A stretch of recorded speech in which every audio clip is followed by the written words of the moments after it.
We've all been waiting quite some time for the revival of the Bronco. But before the full-size Bronco showed itself, Ford decided to unveil this, the Bronco Sport. Now, when people first saw the Bronco Sport, they thought to themselves, wow, 24 years of innovation, and this is how Ford decides to revive an iconic nameplate. A mid-size SUV that doesn't look like it's capable of much. They didn't realize that the full-size Bronco had yet to show itself, so the internet boards were awash with people complaining. Now that the full-size Bronco has come out, I must say the Bronco Sport is definitely not to be taken lightly. The Bronco Sport will start off with 4 different trim levels. You have the base, the Big Bend, which we have here, the Outer Banks, and the Badlands.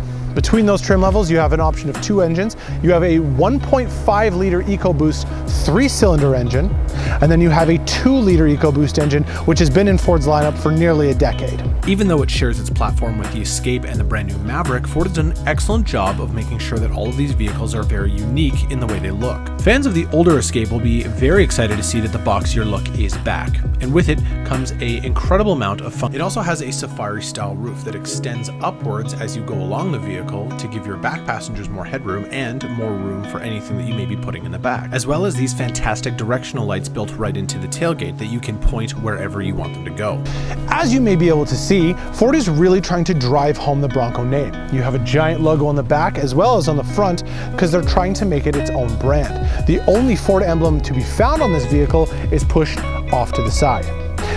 Moving on to one of the most useful features I think that SUVs have is this. There's 2 buttons on the back. One is to actually open just the glass, so you can grab anything that you need out of here or put anything in.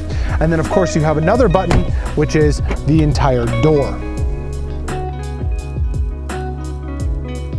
Like the exterior, the interior has no similarities with the other vehicles that share its platform. But like the rest of the vehicle, everything is very functional and easy to use. Like this 8-inch floating touchscreen that supports Ford's Sync system and Android Auto and Apple CarPlay. Another thing unique to the Bronco Sport is its drivetrain modes, or the G.O.A.T modes as Ford calls them.